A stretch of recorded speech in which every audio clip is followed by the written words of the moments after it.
cavalier qui surgit hors de la nuit, court vers l'aventure au galop. Son nom, il le signe à la pointe de l'épée, d'un Z qui veut dire Zorro. Aujourd'hui, nous allons encore une fois avoir la joie de parler de l'état des finances publiques. Et aujourd'hui, nous avons de bonnes nouvelles. Bonnes nouvelles qui vont nous être données dès maintenant par la chaîne Osons Causer qui sera notre invité du jour. La grosse dette publique de la France, c'est pas du tout un problème.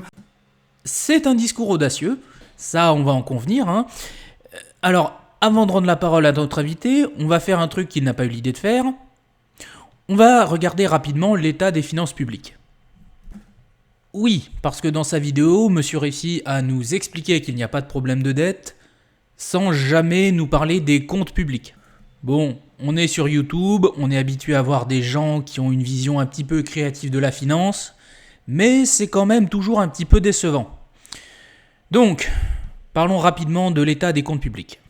Comme vous pouvez le voir sur ce merveilleux document, qui nous est gracieusement fourni par le ministère des Finances et dont vous trouverez le lien en description, en 2020, nos administrations publiques, c'est-à-dire l'État, la sécurité sociale, les collectivités locales, etc., ont fait rentrer 1210 milliards d'euros et en ont dépensé 1422. Ce qui signifie que pour 2020, le déficit a été de 212 milliards d'euros, comme vous pouvez le voir ici. Ce qui veut également dire qu'environ 15% du budget a été financé par l'emprunt. Les dettes, elles, s'élèvent à 2650 milliards d'euros.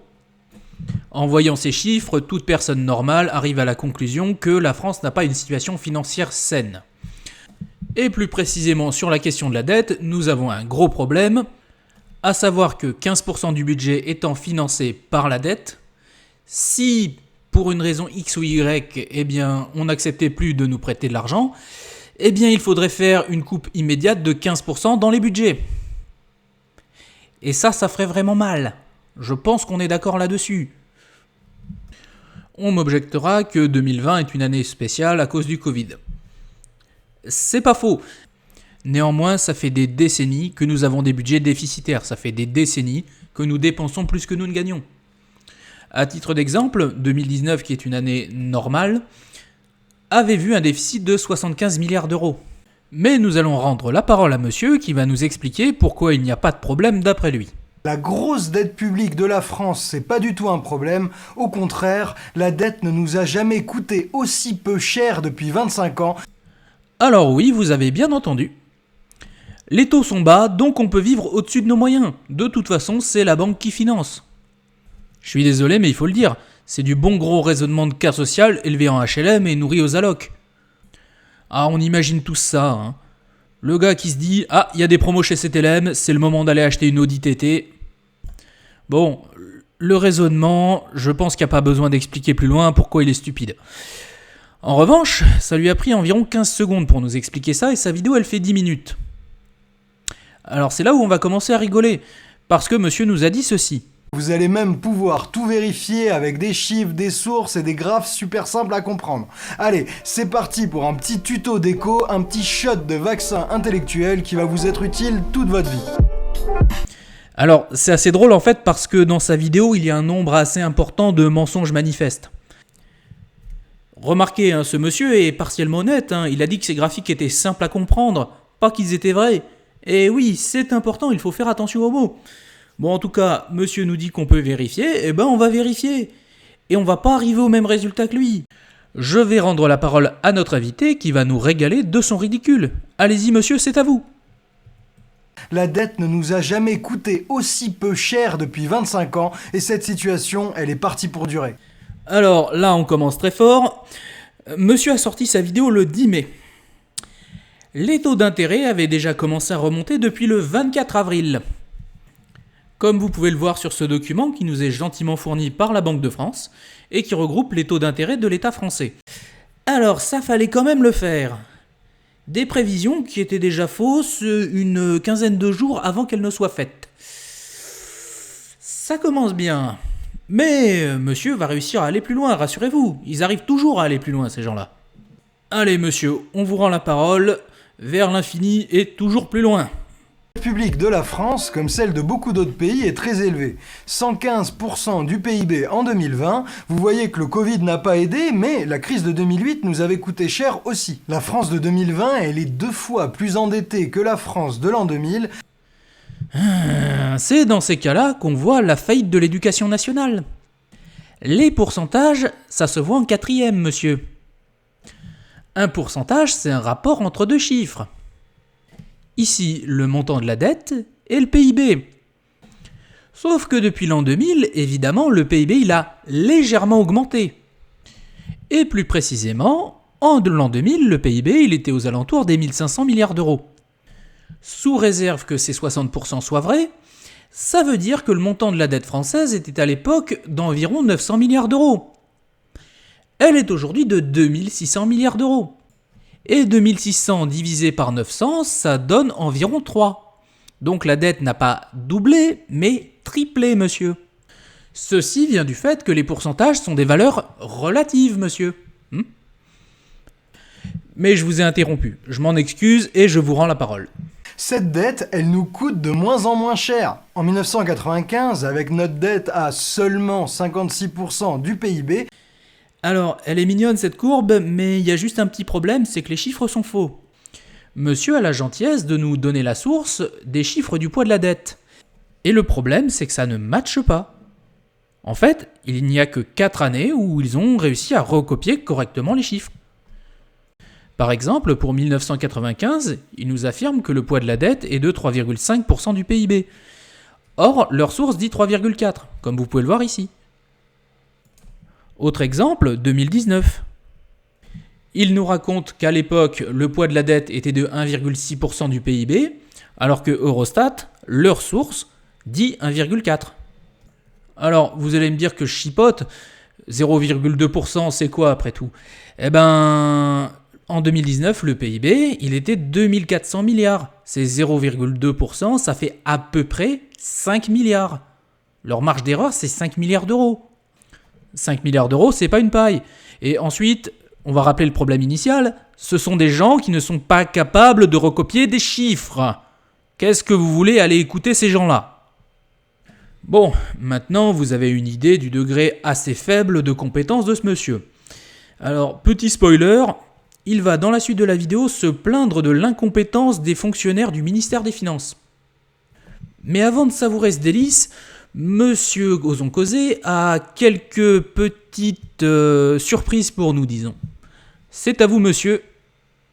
En 1995, avec notre dette à seulement 56% du PIB, on dépensait 3,5% du PIB pour payer la dette. En 2020, la dette a beau avoir doublé, on a beau être endetté à 115%, cette dette, elle nous coûte 3 fois moins cher. On ne dépense qu'1,3% du PIB pour payer la dette. Bon alors là, on a le même problème que tout à l'heure, hein. Comme monsieur n'a pas eu la chance d'aller à l'école, il ne comprend pas ce qu'est un pourcentage. Le PIB, en 25 ans, il a eu le temps de grandir. Donc fatalement, les pourcentages, ça ne se réfère pas au même chiffre, hein. Eh oui. Évidemment, les pourcentages de PIB, c'est mignon, mais ça ne représente pas grand-chose. La question qui se pose, c'est combien est-ce qu'on paye en euros pour cette dette, hein. Donc on va faire le calcul rapidement. Alors, commençons par 1995. Déjà, ce n'est pas 3,5% du PIB qui est consacré à payer la dette, c'est 3,4%. On l'a vu tout à l'heure. En 1995, le PIB était de 1225 milliards d'euros. Ce qui signifie que 41,6 milliards d'euros étaient consacrés à payer cette fameuse dette. En 2020, le PIB estimé est aux alentours de 2300 milliards. Je dis estimé parce que les chiffres ne sont pas encore totalement arrêtés et que l'INSEE est encore en train de les vérifier.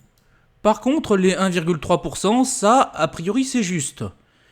Ils ont réussi à au moins avoir ça de bon. Ok, je me satisfais de peu, mais c'est déjà une réussite. Donc, 2300 multiplié par 1,3%, ça nous donne environ 30. Donc, 30 milliards sont consacrés à payer la dette en 2020. Donc, on est passé d'une dette qui nous coûtait 40 milliards à l'année à une dette qui nous coûte 30 milliards à l'année. Ça fait une réduction d'un quart. Vous nous avez dit quoi déjà, monsieur? Cette dette, elle nous coûte 3 fois moins cher. Ah, on en est loin, monsieur, hein. Désolé de vous le dire, mais on en est vraiment très très loin. Alors, pour les éventuels fans de ce monsieur, je ne suis pas en train de chipoter. Entre une division par 3 et une réduction de 25%, l'écart est abyssal. Et pour les spectateurs moyens, cet exemple sert à montrer pourquoi il faut se méfier des pourcentages et toujours vérifier les chiffres bruts sur lesquels ils s'appuient. Ça évite ce genre d'entourloupe, hein. Mais rendons la parole à monsieur qui va nous régaler avec une nouvelle calembredaine de son invention. La dette ne nous a jamais coûté aussi peu cher depuis 25 ans. Là, je suis sûr que vous vous dites comment c'est possible ce miracle. Toutes les personnes normalement constituées du pays savent que le montant d'une échéance, c'est le montant de la dette multiplié par un taux. Et par conséquent, s'il y a une augmentation du montant et une diminution de l'échéance, ça veut tout simplement dire qu'il y a une baisse du taux. En 1995, la France, elle empruntait à un taux compris entre 7 et 8%. Aujourd'hui, on est proche des 0%. La dette ne nous a jamais coûté aussi peu cher depuis 25 ans. Là, je suis sûr que vous vous dites comment c'est possible ce miracle. Sans déconner, ça coûte moins cher d'emprunter à 0% qu'à 8%. Ah, on peut parler de miracle, hein. Là, oui, c'est bien mérité, hein. Ah, il faut avoir au moins le cerveau d'Einstein pour comprendre ça, hein. Bon, qu'est-ce que vous avez d'autre à nous raconter, monsieur ? Mettons que l'État, par exemple, emprunte sur 10 ans. Eh bien, pendant 10 ans, l'État, il ne rembourse pas la somme qu'il a empruntée. Il ne rembourse que les intérêts. Et ce n'est qu'à la fin de l'emprunt, c'est-à-dire au bout de 10 ans, que l'État rembourse la somme empruntée. Et c'est là l'astuce. Au bout de 10 ans, l'État, il ne rembourse pas la somme qu'il a empruntée avec ses sous à lui. Il rembourse en réempruntant la même somme auprès de quelqu'un d'autre. On appelle ça faire rouler sa dette. Ah, tiens, une agréable surprise. Monsieur vient enfin de dire quelque chose de vrai. Bon, c'est pas spécialement intelligent, mais au moins c'est pas faux. Espérons que monsieur continue sur cette lancée. Et si vous vous demandez comment c'est possible de réemprunter à l'infini sans étouffer sous le poids de sa dette, eh bien c'est tout simplement parce que la même somme que tu réempruntes à chaque fois, eh bien sa valeur réelle, elle diminue à cause de l'inflation. Les 10 milliards que tu as empruntés il y a 10 ans, quand tu les fais rouler, eh bien ils valent 10 ans d'inflation en moins. Bon, je sens déjà la routine revenir. On s'énerve pas, on s'énerve pas, on s'énerve pas. Chers spectateurs, je vais vous proposer une expérience. Vous allez compter vos doigts aujourd'hui et vous allez compter vos doigts d'ici 10-15 ans. Et vous me direz si du fait de l'inflation vous avez moins de doigts. Spoiler, a priori non. Et en finance, c'est pareil. Si vous empruntez 10 milliards, vous devez rembourser 10 milliards. Le truc, c'est que ce monsieur, visiblement, il comprend pas comment marche un emprunt. Ici, il s'imagine qu'on emprunte 10 milliards, puis qu'on emprunte à nouveau 10 milliards. Et que donc, la dette totale est de 20 milliards. Sauf que c'est pas du tout ça qui se passe. Ce qui se passe, c'est qu'on emprunte 10 milliards pour une donnée donnée, mettons 10 ans, et qu'arrivé au bout de ces 10 ans, comme on n'a pas l'argent pour rembourser, eh bien on va tout simplement prolonger le prêt. Et que par conséquent, le montant de la dette reste le même. C'est un mécanisme qui est très pratique, mais qui présente quand même deux limites. Le premier, évidemment, c'est que ça coûte cher, parce que les intérêts, il faut les payer. Eh oui. La deuxième limite est plus embêtante, c'est la dépendance à la dette. C'est-à-dire que si on ne trouve personne pour nous prêter d'argent, eh bien on fait faillite. Et on se retrouve dans la situation qu'on a décrite au début de la vidéo, où on est obligé de faire des coupes extrêmement violentes et immédiates dans les budgets. Du coup, faire rouler sa dette, c'est pas forcément une si bonne idée que ça. Mais ce monsieur, il a pas l'air de le comprendre. Le taux d'intérêt auquel l'État fait rouler sa dette, eh bien il baisse petit à petit depuis plus de 20 ans. Alors, ici, ils ont été capables de recopier les chiffres, c'est bien. Oui, je me satisfais de peu, mais bon, je prends ce qui est disponible, quoi. Hein. Bon, s'il n'y a pas grand-chose, c'est pas de ma faute, hein. Et là, la question que vous vous posez sûrement, est-ce que ça va continuer comme ça ? En fait, non, on se pose pas la question, puisqu'on y a répondu au début de la vidéo. On a vu que les taux ont déjà commencé à remonter. Évidemment, monsieur Ozon Causé a une explication un petit peu différente, on va dire. Hein. Un petit peu spéciale. Hein.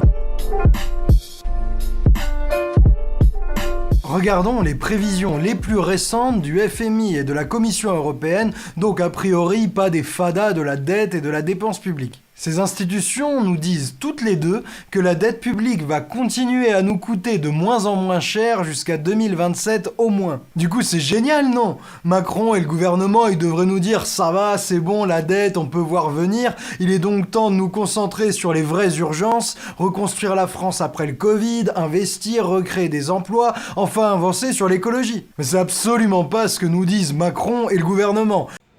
Ce que je vous affiche en ce moment, c'est le plan de relance du gouvernement. Et on va le lire. Ça fait 6 lignes, c'est pas un effort surhumain.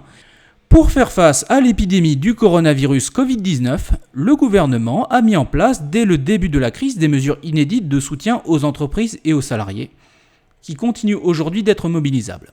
Afin de redresser rapidement et durablement l'économie française, un plan de relance exceptionnel de 100 milliards d'euros est déployé par le gouvernement autour de 3 volets principaux. L'écologie, la compétitivité et la cohésion. Ce plan de relance, qui représente la feuille de route pour la refondation économique, sociale et écologique du pays, propose des mesures concrètes et à sa destination de tous. Que vous soyez un particulier, une entreprise, une collectivité ou bien une administration, retrouvez l'ensemble des mesures dont vous pouvez bénéficier dans le cadre du plan de relance. Bon, vous nous aviez dit quoi, monsieur, déjà ? Macron et le gouvernement, ils devraient nous dire ça va, c'est bon, la dette, on peut voir venir, il est donc temps de nous concentrer sur les vraies urgences, reconstruire la France après le Covid, investir, recréer des emplois, enfin avancer sur l'écologie. Mais c'est absolument pas ce que nous disent Macron et le gouvernement. Est-ce que vous voulez qu'on vous relise le texte, monsieur ? Bon, si vous savez pas lire, c'est quand même disponible en vidéo, hein. Vous avez vraiment aucune excuse. Maintenant, on va reparler de 2-3 petits points sur l'extrait qu'on vient de passer là. Déjà, on voit le bon gros raisonnement de cas social. Hein. On l'a déjà dit, ce n'est pas parce qu'il y a des promotions chez CTLM qu'il faut aller vivre à crédit. Hein. Ça, c'est le premier point. Le deuxième point, c'est que ce monsieur ne comprend pas ce qu'est une prévision. Une prévision est une hypothèse. Pour ce monsieur, c'est une certitude. Il n'y aura pas d'augmentation des taux d'intérêt. Sauf qu'il n'y a aucune garantie de ça. En fait, on sait même que ce qu'il nous raconte est faux, puisque les taux ont déjà commencé à remonter. Et en fait, ils avaient commencé à remonter avant même qu'il sorte sa vidéo. Ensuite, le joli tableau que monsieur nous a montré et sur lequel il appuie sa démonstration, eh bien, il est faux. Oui, ça commence à devenir une habitude chez Osons Causer, mais bon, qu'est-ce que vous voulez que j'y fasse, moi ? Bon, qu'est-ce qui va pas dans ce tableau, juste ? Évidemment, toute la partie en grise, la partie observée, on l'a vu tout à l'heure, elle est fausse. Donc, ça, désolé, ça ne matche pas. Concernant les prévisions du gouvernement, eh bien, je suis désolé, c'est pas page 84 de ce rapport qu'elle se situe, mais page 77. Hein. Je vous l'affiche en ce moment, le petit chiffre en bas de la page était un indice. Hein.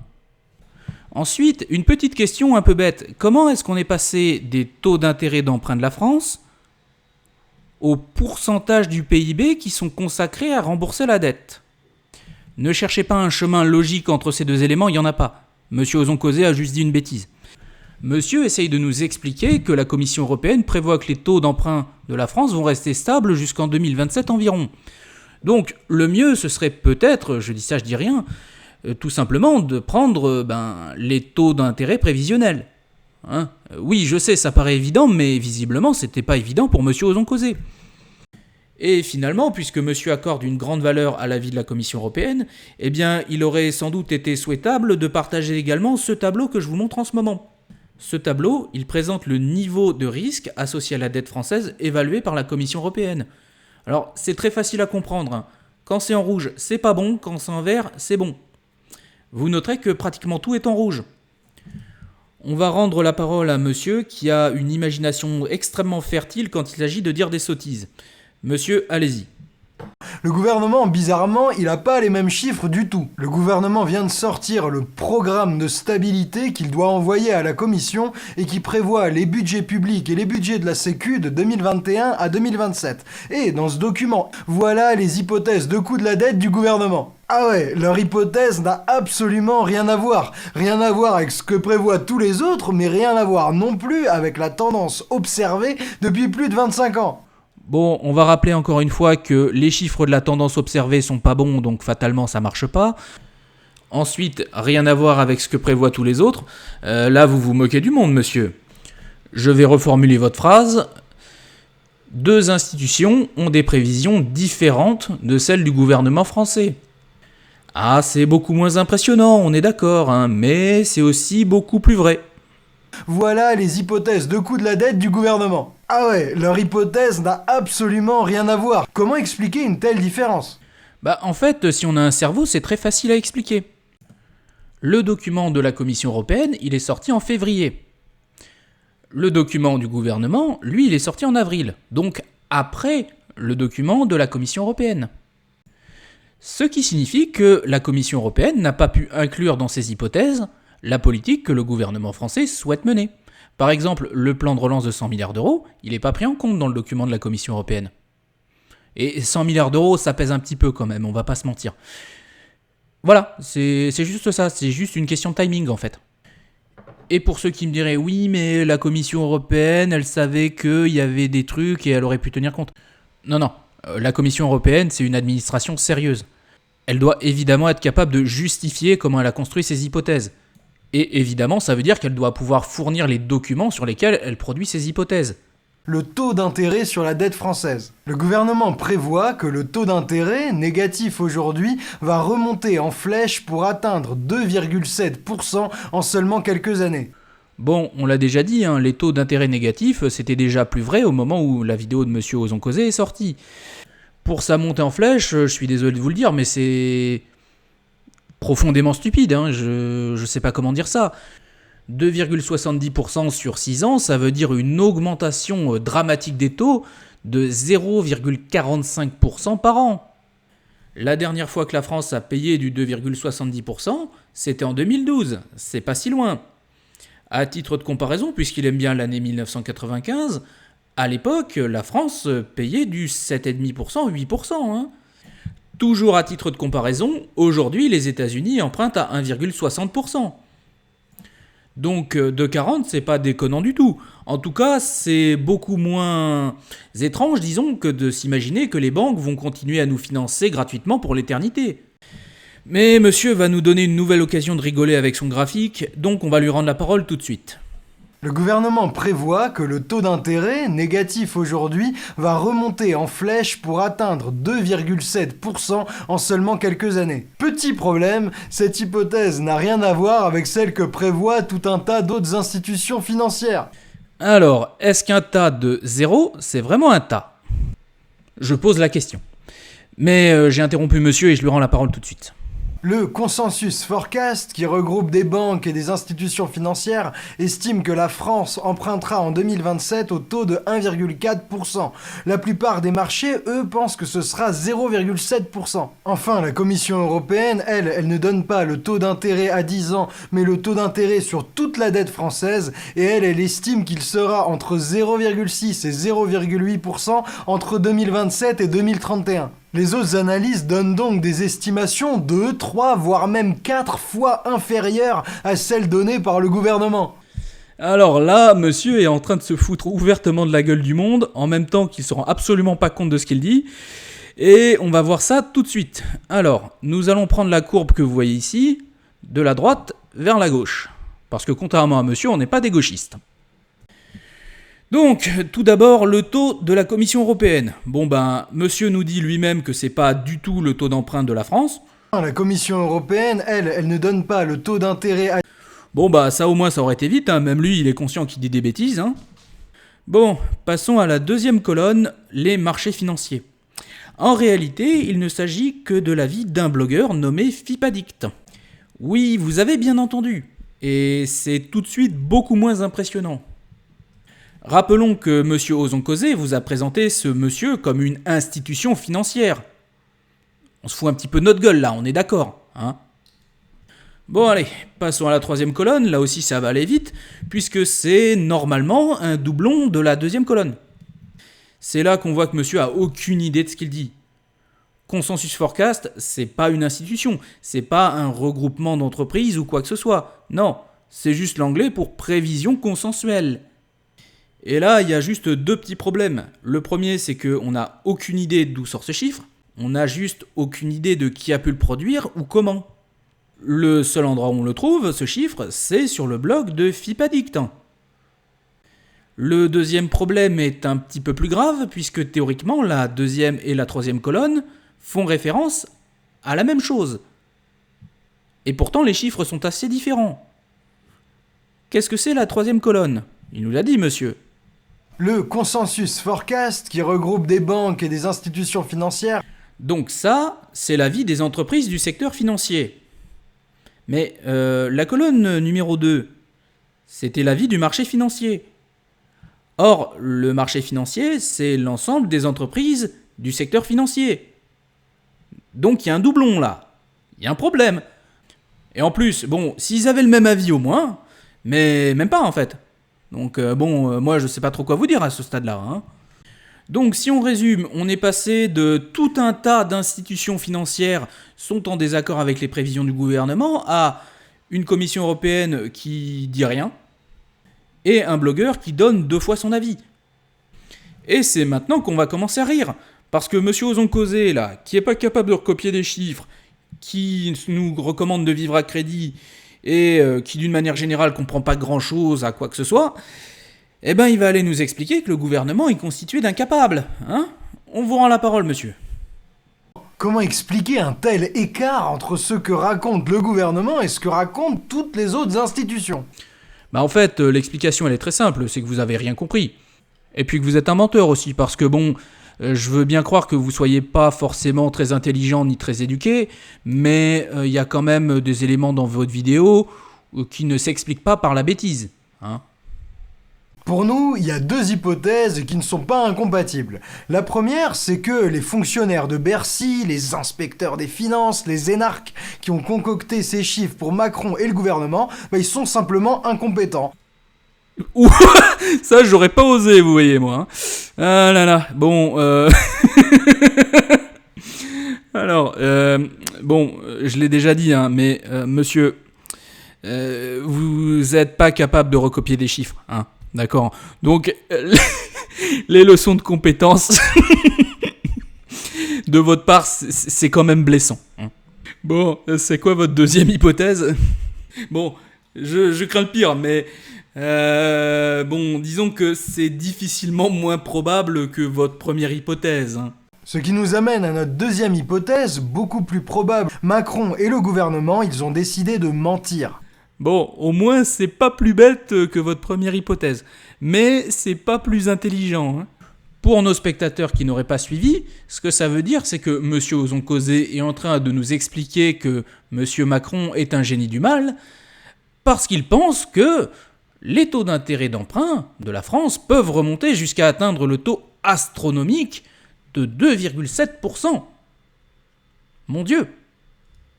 Ah, quand je vous dis que c'était pas plus intelligent que l'idée d'avant, je mentais pas, hein. Macron, il se dit que c'est trop technique pour nous. Si par nous, vous voulez dire vous et votre public, eh ben, dans l'hypothèse où il pense ça, on pourrait pas vraiment lui donner tort, hein. Parce que, bon, dans toute votre vidéo, vous avez montré que vous comprenez rien à rien. Et malheureusement, ben, votre public vous a donné 8200 pouces vers le haut pour 245 vers le bas. Donc il pense que ce que vous dites est intelligent. Et quand on lit les commentaires, c'est franchement affolant. Hein. Et ces faits, ils sont vérifiables, ils sont sourcés, on vous invite vraiment à tout regarder, à tout vérifier par vous-même. Bon ben, on l'a fait, hein, et les résultats sont pas franchement concluants. Hein. Donc, bon ben, il va être temps de conclure cette vidéo. La première conclusion, évidemment, c'est qu'il est très surprenant qu'il y ait autant de gens pour croire les bêtises que raconte ce monsieur. J'aimerais dire à ces gens que ce n'est pas parce que quelqu'un vous raconte des choses avec un grand sourire qu'il faut les croire sur parole. Maintenant, la question qui se pose, évidemment, c'est comment éviter de se faire avoir par des gens comme ce monsieur. Tout d'abord, vérifiez si le raisonnement qu'on vous présente peut fonctionner. Tout simplement parce que si le raisonnement ne peut pas fonctionner, il n'y a pas à aller plus loin dans les vérifications, on peut s'arrêter là et passer à autre chose. Ici, monsieur est en train de vous expliquer que parce que vous pouvez emprunter à pas cher, vous n'avez pas à vous inquiéter de l'état de vos finances. Évidemment, ce n'est pas une manière saine de gérer ses finances. Le taux d'intérêt d'emprunt n'est qu'un élément parmi d'autres. Les bonnes questions à se poser sont « qu'est-ce qu'on va financer avec cette dette ? Combien est-ce qu'on peut emprunter ? Qu'est-ce qui se passe si les taux changent ?» Si le raisonnement passe cette épreuve, il va ensuite falloir s'assurer que nous avons les bonnes données pour analyser la solution qu'on nous propose. Et il va falloir que ces données soient contextualisées. Ici, ce monsieur vous a donné des pourcentages de PIB tout du long. Le montant de la dette, il vous l'a même pas donné. C'est incroyable, on est d'accord. Il a réussi à parler de la dette publique sans donner son montant. Et finalement, il faut vérifier les informations qui sont données. Et oui, je vous rappelle que ce monsieur n'a pas été capable de recopier des chiffres.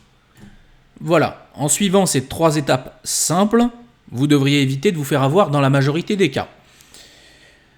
Sur ce, il ne me reste plus qu'à vous souhaiter une bonne journée et à une prochaine fois. Renard rusé qui fait sa loi.